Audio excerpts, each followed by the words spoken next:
Listen, just do me a favor. Act happy tonight. I am happy, honey. You know that kind of film you watch, and after it ends, you just sit there like, wait, what did I just see? That's exactly what American Beauty feels like. At first, it looks like an ordinary story about one man, his wife, and their daughter living in one quiet neighborhood. However, soon after, you start to realize that nothing there is normal. Everybody is just pretending. They all smile in public, but deep down you can tell that they're all tired of every single thing. The man, Lester, wakes up one day and decides he's had enough of all the fake peace. That's when the story starts to scatter. Kevin Spacey played that role like someone who has lived that life before. You could see the frustration on his face, the way he just moves around the house like a stranger. Annette Bening, his wife, is just something else entirely, always trying to look perfect, keeping everything neat and shiny. But inside, she's just falling apart slowly. Even the daughter Jane and the strange boy from next door, Ricky, carried a kind of calm that hid much pain. Years later, when the actors started talking about how they made the film, you could tell it wasn't just another normal job for them. They said the movie opened their eyes to real-life things people don't like to admit. The director, Sam Mendes, had his own different way of doing things. No talking, no rush, just simple moments that looked ordinary but carried a very serious meaning. The houses, the streets, even that famous plastic bag floating in the wind, every single thing looked normal but somehow deep. In this video, we will take you through most of the things people didn't notice or didn't know throughout the movie. Everybody on set was going through something they didn't talk about. When they started filming American Beauty sometime around 1998, it wasn't that kind of lively Hollywood set with laughter and camera flashes everywhere. It felt really different, almost heavy, like everyone had their own thing they were dealing with, and it was leaking into the story somehow. Kevin Spacey, for instance, was not doing so well emotionally. He had just wrapped up some work, and people around said he looked like someone who had been running too fast for too long. When the role of Lester Burnham came, that quiet man who wakes up one day and decides to stop pretending, it felt as though Kevin just exhaled and said, finally, something that feels real. Annette Bening came in with her own weight too. She had always been seen as this sharp, serious actress, but she wanted to show people that she could be raw, unpredictable, even broken. She didn't want just to act. She tried to bleed a little in front of the camera. So when the director, Sam Mendes, a fresh face in Hollywood, stood up one day on set and said, "We're making a movie about people with perfect lawns and broken souls," nobody laughed. The crew said the whole place just went quiet. Like everyone suddenly realized that that's exactly what they were all living. Thora Birch, the young actress playing their daughter, later said in an interview that at times during filming it didn't even feel like acting anymore. The arguments between Lester and Carolyn were so real that she felt like a child watching her parents fight. She said that was when she first understood that adults can love each other and still be miserable under the same roof. One of the makeup artists also said that on some days the air on set felt heavy, as if something spiritual were happening. You could see Kevin sitting quietly in a corner after a take, not talking, not checking his phone, just thinking. Annette would walk off and rehearse quietly by herself. Then suddenly they all laughed about something random, like the way Kevin grunted when doing push-ups between scenes. However, the laughter never lasted long. It was a movie about beauty, but the making of it wasn't pretty at all. That floating bag scene was a parking lot moment that changed film history for no serious reason. That scene with the plastic bag floating around like it had a mind of its own was never part of some deep, poetic plan. The cinematographer Conrad Hall saw it by accident one day while scouting a random parking lot in Los Angeles. There was this white plastic bag just spinning in the wind, bumping around like it was alive. He filmed it because he thought it looked cool and really simple. However, when Sam Mendes watched the clip later, he stared for a while and said something like, "This is life. This is beauty trying to talk to us." Everyone thought he was joking at first, but he wasn't. He made that bag a symbol. When they were shooting the actual scene with Wes Bentley, who played Ricky, the guy obsessed with beauty and weird places, Mendes told him, "Look at that bag like it's the most beautiful thing you've ever seen." And Wes said he tried, but deep down he was thinking, it's literally just a bag. They spent hours, almost a full day, trying to get that one scene right. The wind wouldn't cooperate.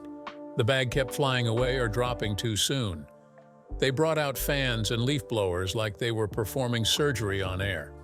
Someone on the crew joked that the bag was acting better than half the cast. However, when the movie came out, that random moment became something else. The cast said later that they couldn't believe how serious people got over a scene that was literally born from a parking lot accident.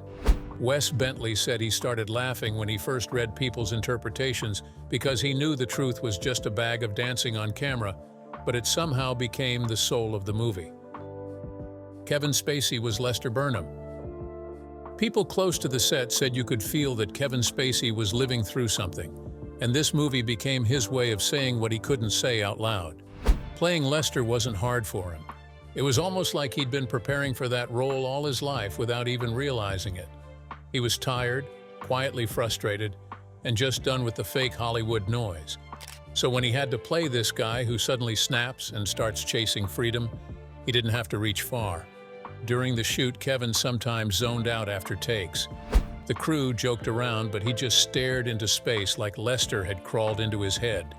One of the lighting guys said he got goosebumps during those monologue scenes because it didn't feel like Kevin was acting. It felt like he was confessing. While shooting the gym scenes, he pushed himself so hard that they had to stop him. He wanted to look and feel like a man trying to take back his life. Annette Bening later said that working with him was intense, not because he was difficult, but because he was too real. It made her step up too.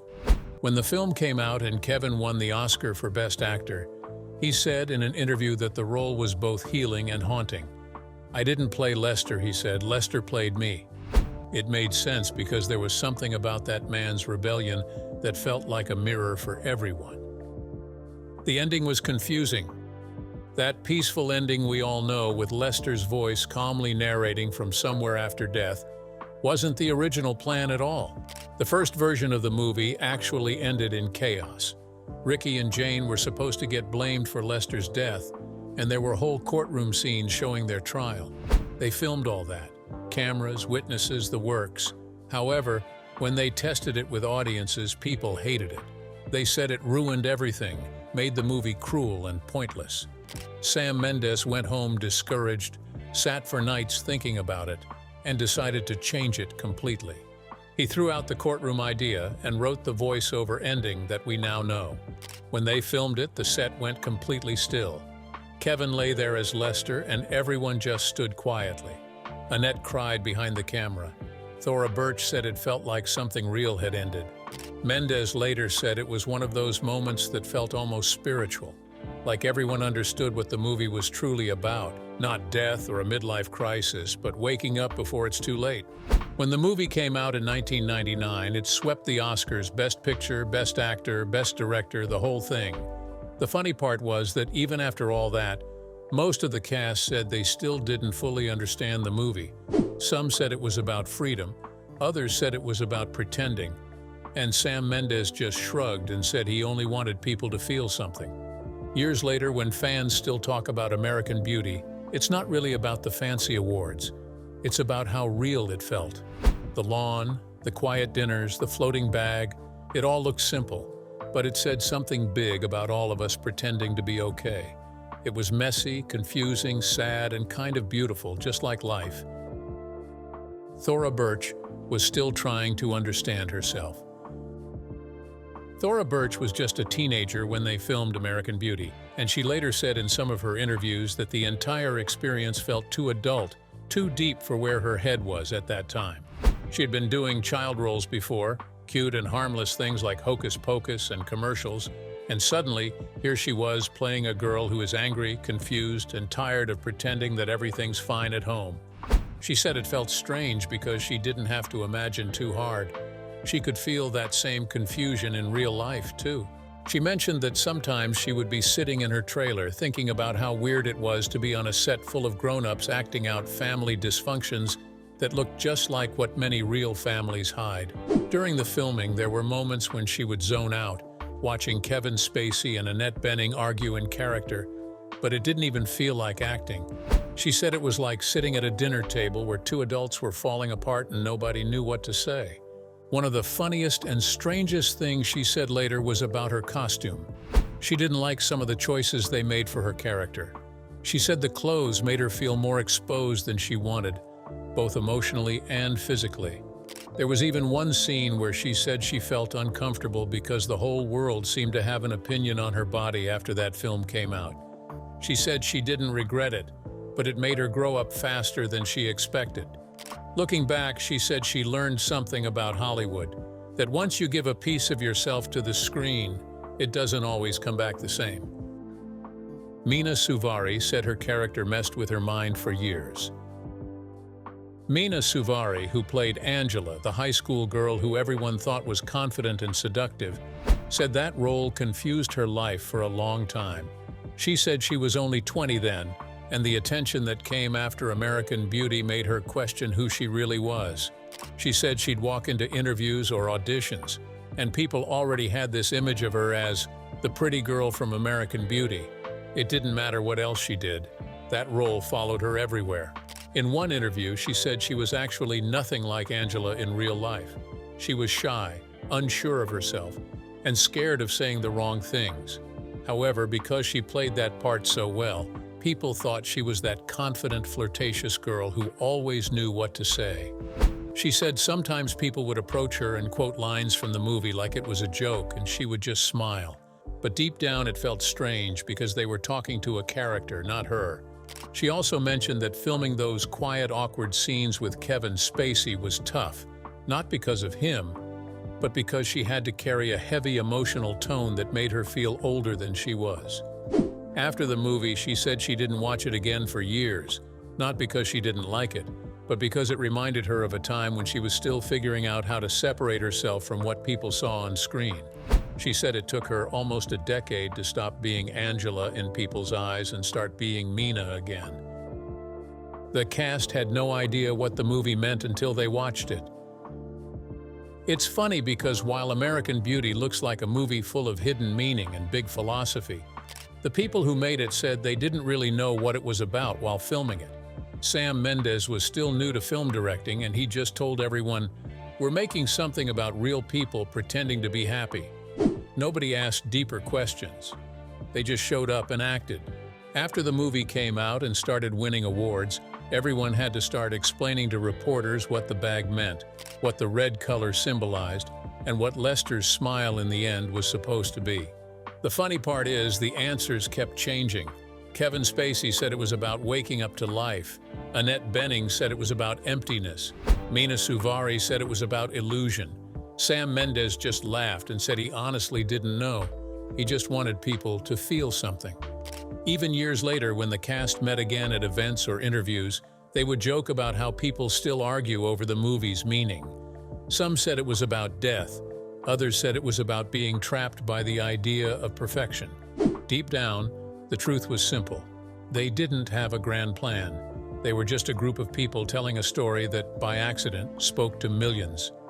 Sam Mendes once said in a quiet moment that the reason American Beauty hit so hard was that everyone who worked on it was secretly living through their own little crisis, and the film captured that energy. The red roses. People talk about American Beauty and those red roses as if they're one perfect love symbol. Still, if you look closely at the story and even talk to the makeup crew, those roses were actually used to convey frustration and madness, not romance. The production designer, Naomi Chauhan, said the roses were meant to mock desire rather than celebrate it. Every time you saw them, it wasn't because someone was in love, but because someone was losing control of themselves quietly. The flowers were fake most of the time, not even real, and they kept spraying them with perfume just to make the scene feel alive. Annette Bening said she hated the smell because, after many takes, it started smelling like a headache. Still, they had to endure it because Sam Mendes wanted everything to look picture perfect, even when it was supposed to feel broken. Those floating petals around Lester's fantasy scenes were made from silk and plastic, and it took a whole day to shoot just to make them fall the way Sam wanted. Imagine spending hours trying to make fake flowers fall like they meant something deep. The irony still makes people laugh, because those roses everyone thought were love were actually the movie's biggest joke. When Thora Birch's parents nearly scattered the whole set. Now, this one still makes people shake their head whenever they talk about that movie, because Thora Birch, who played Jane, was just a teenager then, and her parents, who were both former adult film actors, were always on set acting too involved. There was a scene that required partial nudity, and they caused serious drama that day, arguing with the director and crew about how it should be shot. Sam Mendes almost canceled the whole thing, and some of the actors said that day was the most awkward in their careers.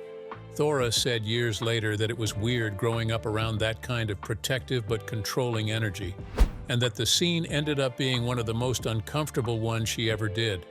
Everyone pretended to move on, but you could feel the tension even after the cameras stopped rolling. People on set said Sam had to take a walk outside just to cool off.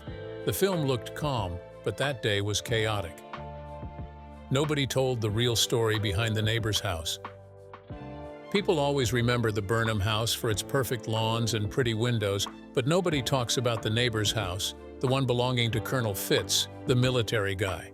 That house was an actual retired officer's home, a real one in Los Angeles County, and the owner had lived there since 1978. The man, a veteran himself, refused to move out completely, so the crew had to work around his schedule. Some mornings, he would walk out in his robe and just watch them film like it was a free show. One of the crew members said he used to salute Kevin Spacey for no reason, and Kevin, not knowing what to do, would salute back. The man also kept chickens at the back, and they had to pause sound recording many times because of the clucking. That house had a real history. It wasn't just a random set, and that probably helped make the Colonel's home feel heavy, quiet, and real. It was too real, in fact, that some crew members said it felt haunted by military memories, especially at night when everything got silent. The ending almost got changed because nobody understood it. Now here's something that shocks people to this day. The original ending of American Beauty was supposed to feature a courtroom scene in which Jane and Ricky were accused of killing Lester. But after some test screenings, people got confused. So the director scrapped the whole part so they could understand it better. Sam Mendes said it felt like over-explaining, and he wanted the movie to end with that beauty and sadness. Instead, he didn't want any complications at all. Imagine if they had kept that courtroom ending, the whole message of the film would have changed completely. The funny part is, they already shot most of it, complete with judges, lawyers, and angry neighbors, but it never made the final cut.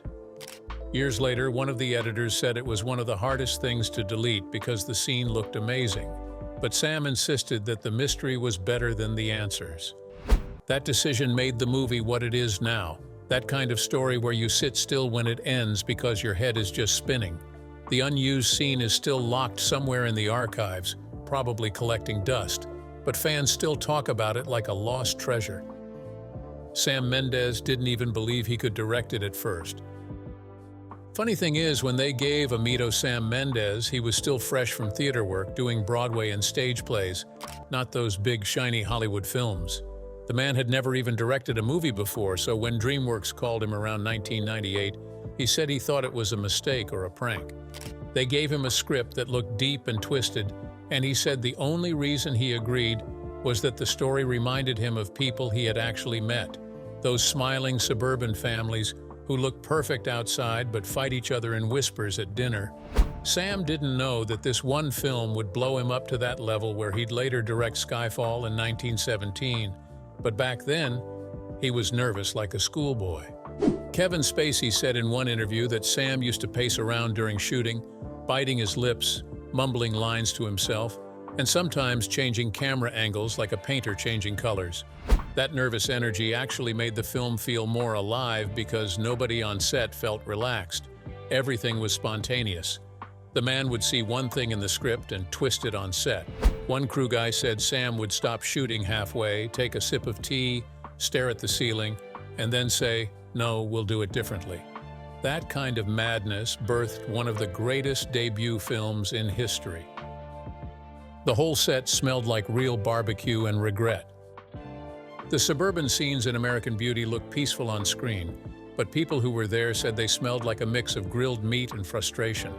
Most of the outdoor scenes were filmed in a real neighborhood in California, and because it was summer, the sun made the fake grass and paint smell weird. The neighbors were so tired of the noise and generators that they started hosting small barbecue parties during shoots, just to annoy the crew. Annette Bening said she remembered acting through some scenes while smelling ribs and hearing people laugh in the next yard. Imagine crying on camera while someone's turning meat behind you.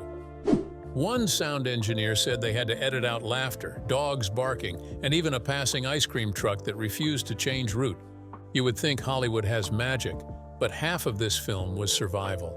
Sam Mendes once joked that the neighborhood's atmosphere matched the film's theme.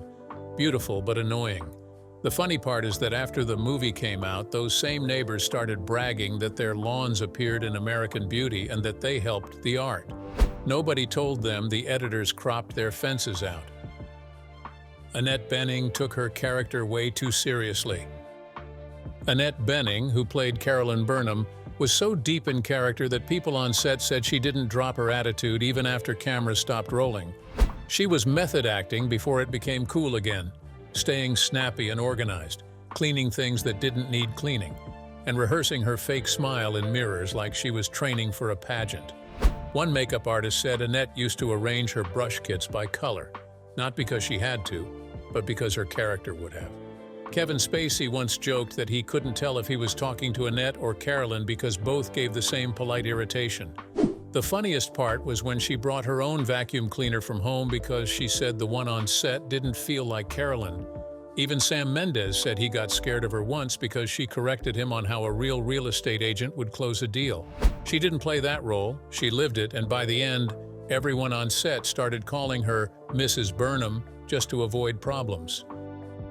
Everyone realized it wasn't just a movie, it was a warning.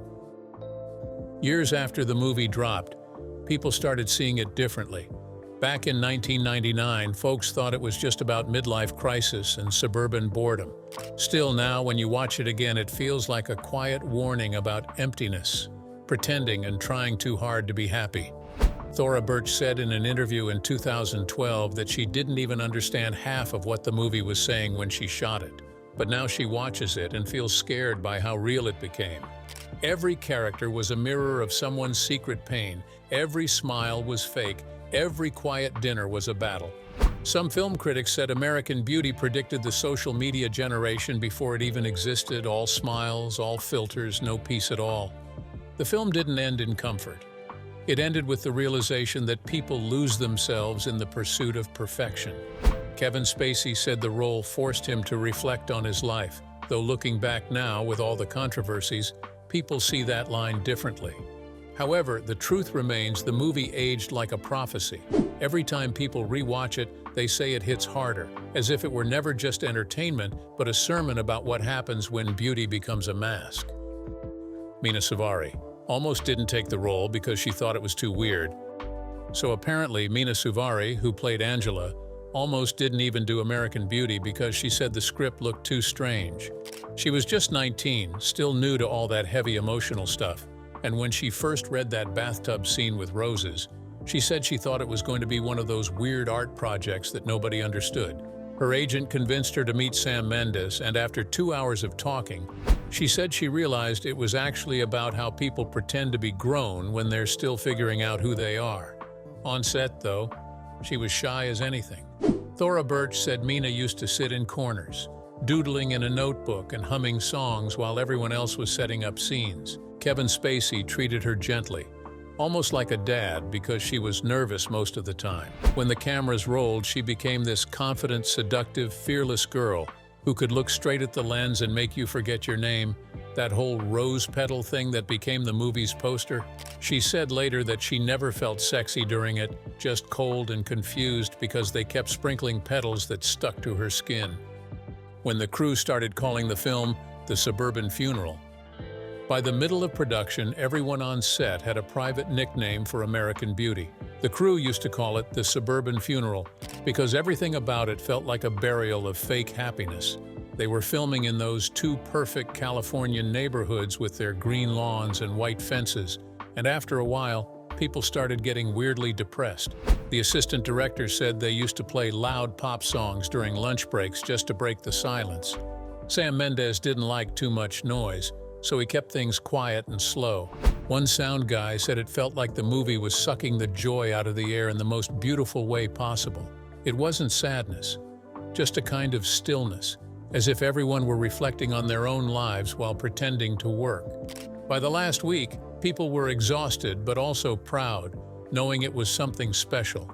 When the wrap party finally came, someone brought fake flowers instead of real ones, as a joke. Sam just smiled and said, "That's exactly what this movie is about." The roses became a whole character on their own. Nobody talks about this enough, but the roses in American Beauty were not just props. They were everywhere: the house, the yard, even the costumes. Sam Mendes said he wanted red roses because they looked perfect from afar, but died quickly once you touched them, like the Burnham family. They had to bring in new flowers every single day because the heat made them wilt fast. One of the prop guys said they spent more money on roses than on snacks. Annette Bening even joked that she could smell them in her sleep. Some scenes had fake roses, but they still made the actors sneeze because of all the pollen in the air. The funniest part is that during editing, they realized the roses had accidentally become the film's visual heartbeat. Every major emotional scene had one somewhere in the frame. After the film came out, florists across America said people started asking for American Beauty roses, not realizing it was just a random nickname for the movie. That's how powerful imagery can be. One flower turned into a cultural symbol. They found out the film was bigger than any of them could handle. When American Beauty came out in 1999, it exploded in a way nobody expected. The studio thought it would be just another quiet drama, maybe win one award if lucky, but it ended up sweeping the Oscars. The cast said it felt unreal. Kevin Spacey said he was in shock for weeks, just staring at his award as if it were a prank. Annette Bening said people started treating her like a new goddess of emotional acting, and Sam Mendes, the man who had never directed a movie before, suddenly found himself being compared to legends.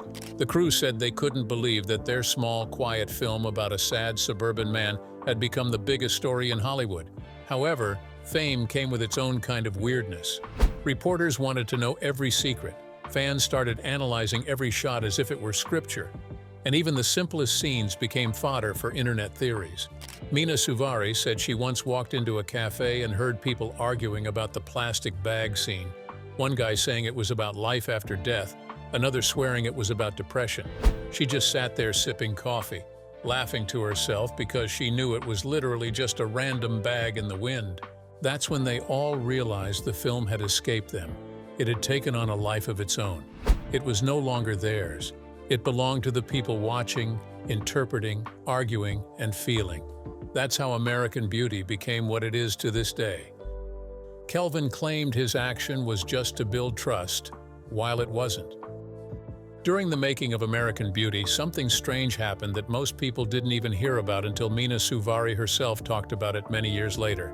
She was 19 then, young, fresh, just trying to understand Hollywood. They had to shoot a sensitive scene together, and Mina said she was very nervous about it. Instead of running through rehearsals like normal, Kevin asked her to follow him to a small room on set. There was a bed inside. They both lay down on it, fully clothed, and he held her gently. He said it was to build trust and make her feel safe before shooting. At that time, she said it didn't feel wrong. She trusted him. He didn't do anything weird, just lay there holding her quietly. She said she could even hear his breathing slow down, and after a few minutes she started feeling calmer too. The whole thing was supposed to help her relax before they filmed the intimate scene that became one of the most talked about moments in the movie. Many years later, when she looked back, she said it hit her differently. She said she wasn't sure whether it was method acting or something else, but the memory grew heavier with time. Which of these facts did you know before now? Kindly share your thoughts in the comments and like and subscribe to this channel. Before you go, watch the other videos on your screen.